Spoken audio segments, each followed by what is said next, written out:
kita prihatin dengan tudingan-tudingan selama ini kepada Islam yang mengatakan Islam adalah agama intoleran, adalah radikal. Siapa yang radikal kalau kita lihat di sini?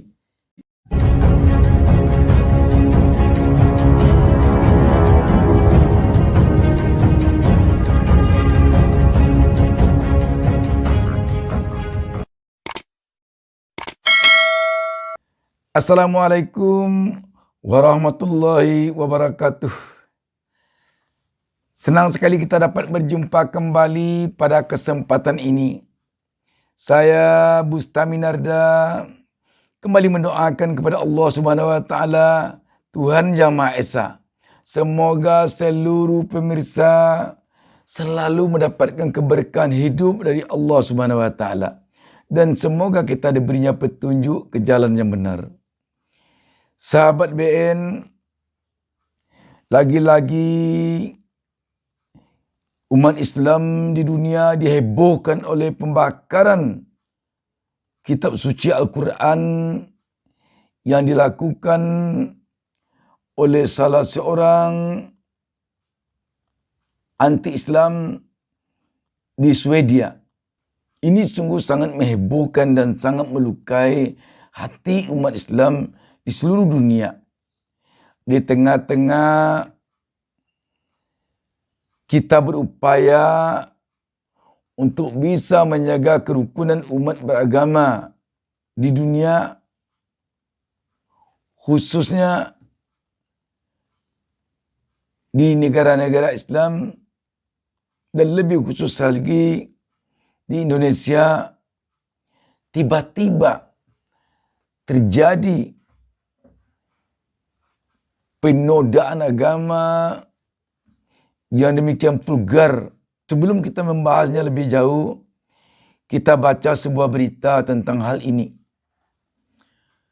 Detik News menurunkan berita di bawah judul Kecam Pembakaran Al-Quran di Swedia, Muhammadiyah .2. Wajar umat Islam marah. Berita ini hari Selasa tanggal 24 Januari 2023. Jakarta. Sekretaris Umum PP Muhammadiyah Abdul Mu'ti mengecam aksi pembakaran salinan Al-Quran oleh Rasmus Paludan di Swedia. Aksi Rasmus Paludan dinilai sebagai perbuatan tercela, menggambarkan sikap dan pandangan yang picik. Pembakaran replika Al-Quran oleh Rasmus Paludan itu merupakan perbuatan tercela yang menggambarkan sikap dan pandangan yang picik serta kebencian kepada Islam yang berlebihan. Perbuatan itu seharusnya tidak dilakukan jika Rasmus menjunjung tinggi nilai-nilai pluralisme dan multikulturalisme, kata Abdul Mukti kepada wartawan Senin 23 Januari 2023. Mukti menilai wajar jika umat Islam marah atas kejadian tersebut. Namun ia berpesan jika kemarahan umat Islam perlu dilakukan dengan cara-cara yang menggambarkan keluhuran akhlak dalam Islam. Sangat wajar apabila umat Islam marah, akan tetapi kemarahan itu harus dilakukan dengan cara-cara yang menggambarkan keluhuran akhlak Islam. Ekspresi kemarahan dan perlawanan yang berlebihan tidak akan menyelesaikan masalah, bahkan bisa menimbulkan masalah baru dan memancing penggunaan cara yang sama untuk kepentingan politik kekuasaan, ucapnya. Lebih lanjut, Mukti menyebut aksi pembakaran itu merupakan tindakan pribadi dan bukan representasi atau sikap partai serta negara. Meski demikian, kata dia, pemerintah Indonesia harus memanggil Dubes Swedia untuk Indonesia. Pemerintah Indonesia bisa meminta keterangan dari Dubes Swedia di Indonesia terkait dengan kasus pembakaran replika Al-Quran tersebut, imbuhnya. Indonesia kutuk keras pembakaran Al-Quran di Swedia. Pemerintah Indonesia melalui Kementerian Luar Negeri mengutuk keras aksi pembakaran salinan Al-Quran oleh Rasmus Paludan, pemimpin partai politik sayap kanan Denmark garis keras. Kemlu menyebut tindakan itu telah melukai dan menodai toleransi umat beragama. Indonesia mengutuk keras aksi pembakaran kitab suci Al-Quran oleh Rasmus Paludan, politisi Swedia di Stockholm 21 Januari. Tulis Kemlu di akun Twitter resminya Minggu 22 Januari.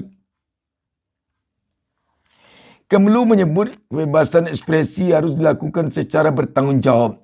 Aksi penistaan kitab suci ini telah melukai dan menodai toleransi umat beragama. Kebebasan ekspresi harus dilakukan secara bertanggungjawab, tulis Kemlu. Diketahui pembakaran Al-Quran dilakukan oleh Rasmus Paludan, pemimpin partai politik sayap kanan Denmark garis keras.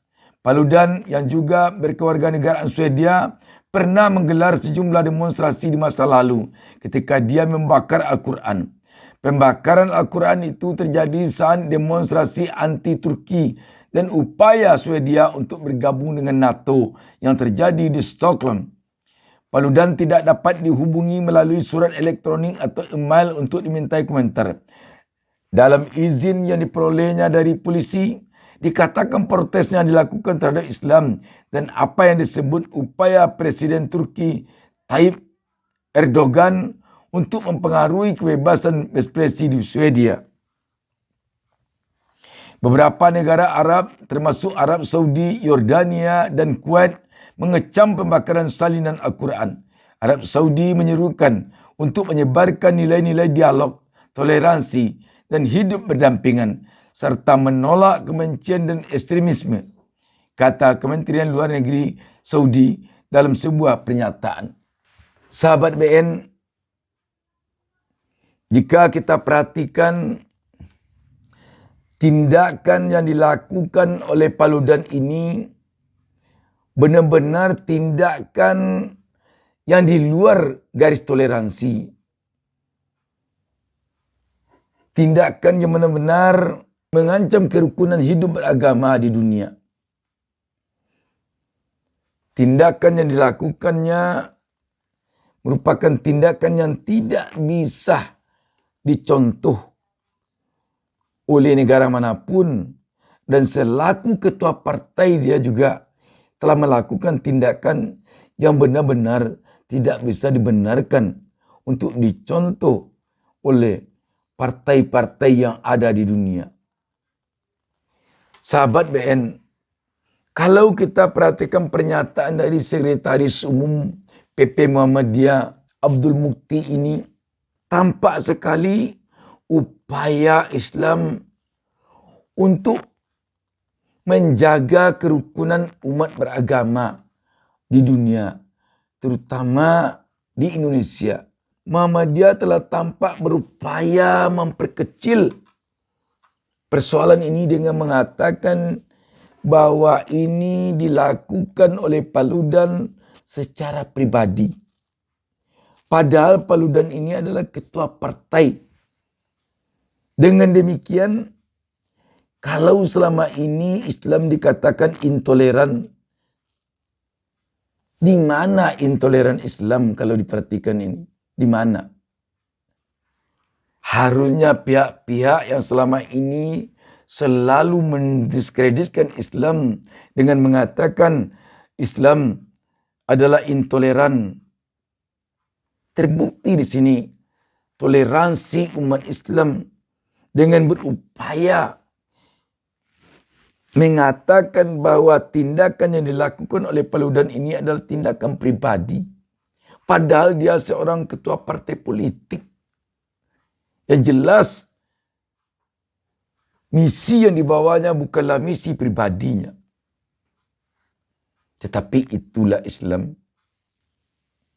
Sahabat BN, kita prihatin dengan tudingan-tudingan selama ini kepada Islam yang mengatakan Islam adalah agama intoleran, Islam adalah radikal. Siapa yang radikal kalau kita lihat di sini?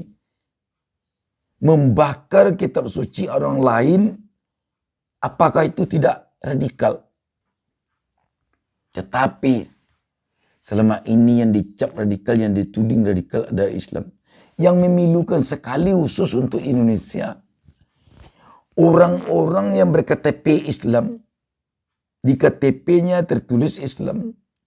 Itu pula yang kadangkala yang selalu menuding Islam adalah intoleran.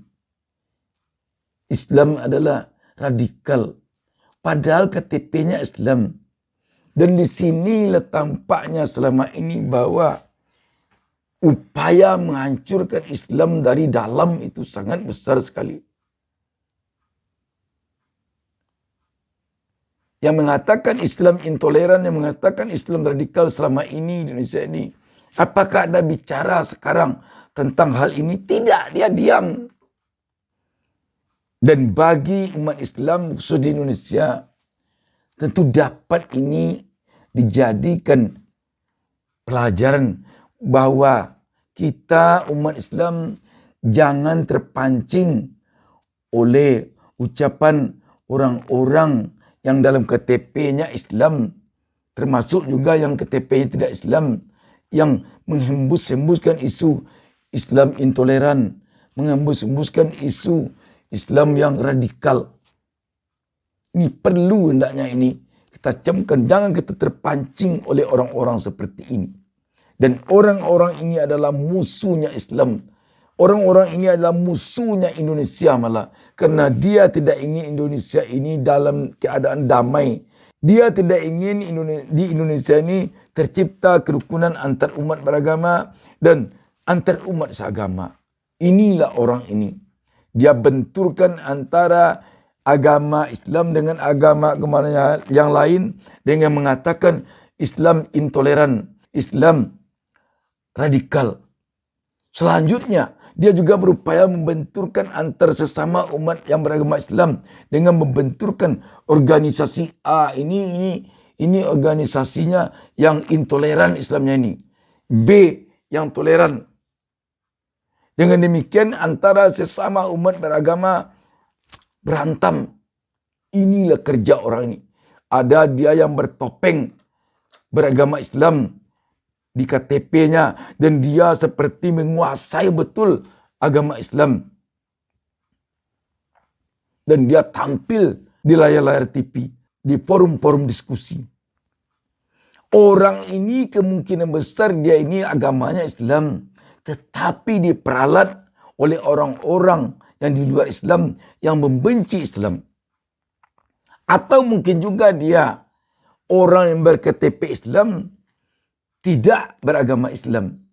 Dan tidak beragama sama sekali besar kemungkinan juga.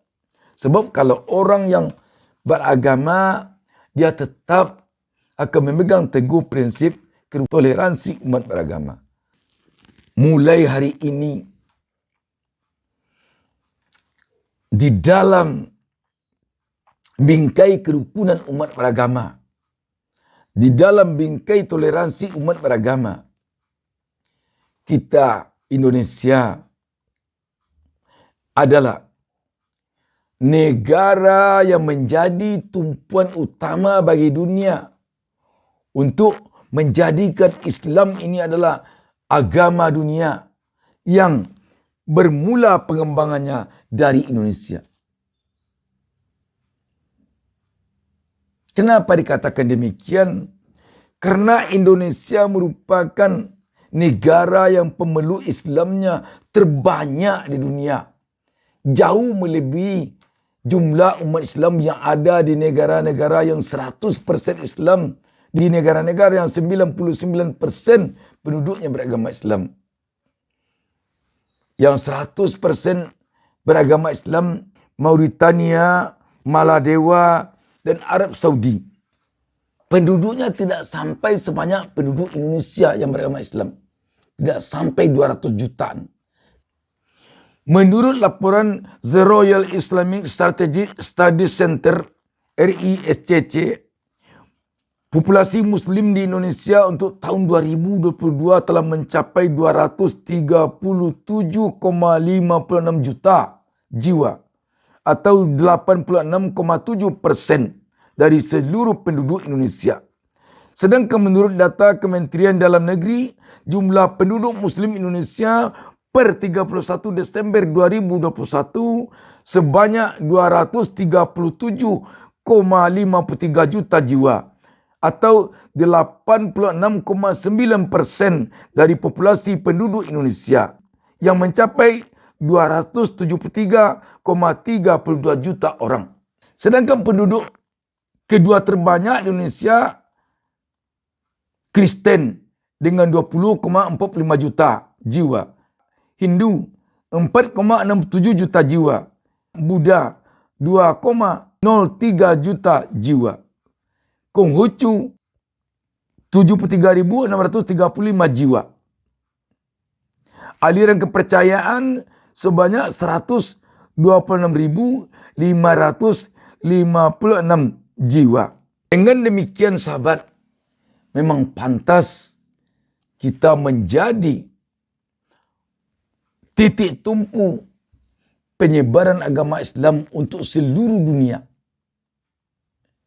Karena itu, umat Islam di Indonesia harusnya punya pondasi yang kuat untuk tidak mudah diadu domba, untuk tidak mudah difitnah-fitnah.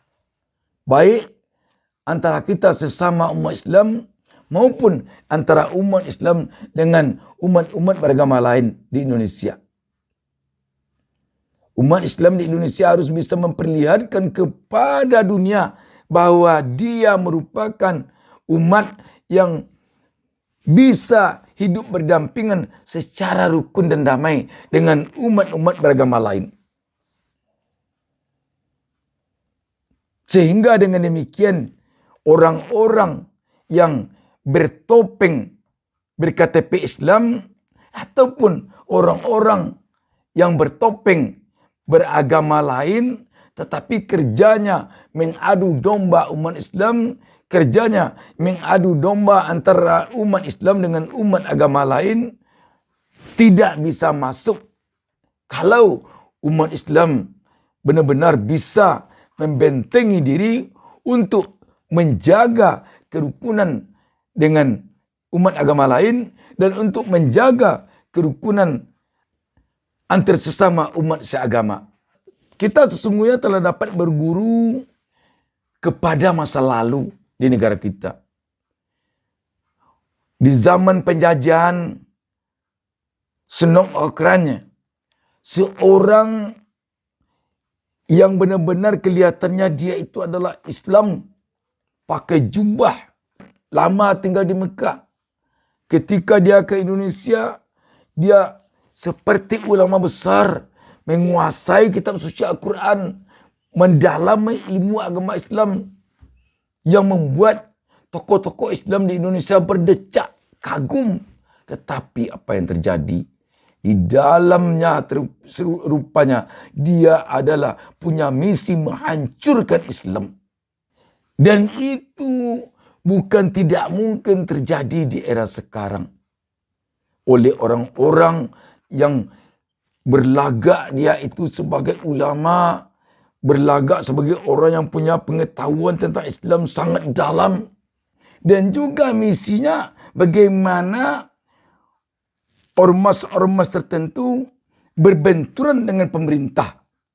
Dengan demikian dia tentu berharap agar ormas-ormas yang dinilainya punya pondasi yang kuat untuk memperjuangkan Islam itu bisa dibubarkan oleh pemerintah. Ini keinginannya. Dan ini tampaknya dilakukan oleh orang-orang yang sepertinya sangat menguasai dia agama Islam, sangat menguasai dia Al-Quran, sangat menguasai dia sejarah Islam, sehingga dengan demikian dia bisa membelok-belokkan itu, bisa mengembus-hembuskan isu tentang intoleran, isu tentang Islam garis keras, isu tentang Islam radikal. Kita melihat pimpinan ormas Islam yang cukup kuat, yang cukup solid adalah Habib Rizik. Banyak sekali upaya untuk membenturkan Habib Rizik ini, untuk membenturkan ormas yang dulunya sebelum dibubarkan oleh pemerintah adalah FPI, Front Pembela Islam. Dibenturkan terus dengan pemerintahan. Dan kita melihat dalam hal ini karena FPI waktu itu atau mungkin imam besarnya Habib Rizik di dalam menjalankan Islam dia lebih banyak mencegah kemungkaran sehingga tampak dia bertentangan dengan para pembuat kemungkaran. Tampaknya di sinilah masuk orang-orang yang punya niat membenturkan FPI dengan masyarakat, membenturkan FPI dengan pemerintahan. Sana kelihatannya. Dan kita melihat dari sini FPI karena demikian tekanan kerasnya kepada mereka, mungkin mereka juga tampaknya tidak tahan. Kadang-kadang juga mengeluarkan kata-kata yang cukup keras. Dan inilah yang dipergunakan oleh orang-orang ini untuk membenturkan Habib Rizik dan organisasinya dengan pemerintahan. Ke depan mungkin ini yang perlu diwaspadai oleh umat Islam. Jangan sampai umat Islam pecah gara-gara orang-orang yang berlagak seperti ulama, seperti sangat menguasai Islam. Tetapi pada hakikatnya dia ingin menghancurkan Islam ini. Berlagak seperti dia berpihak kepada pemerintahan. Padahal niatnya untuk membenturkan antara pemerintah dengan ormas Islam ini. Sahabat BN, sekali lagi memang kita harus setuju dengan apa yang disampaikan oleh Sekretaris Umum PP Muhammadiyah ini. Jangan sampai kita terpancing untuk berbuat yang sama dengan yang dilakukan oleh Paludan. Di akhir pertemuan kita ini, saya bacakan lagi sebuah berita berkaitan dengan hal ini.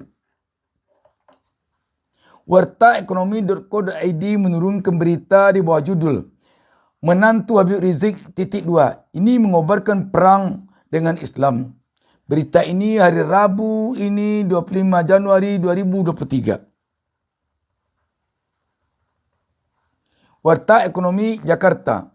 Ketua Umum Front Persaudaraan Islam Habib Muhammad Al-Attas bersikap atas aksi membakar Al-Quran yang dilakukan politisi anti-imigran bernama Rasmus Paludan di dekat Kedutaan Besar Turki di kota Stockholm. Paludan merupakan pemimpin partai Stram Kurs atau garis keras sayap kanan Denmark. Dan berikut sikap dari menantu Habib Rizik Syihab tersebut. 2.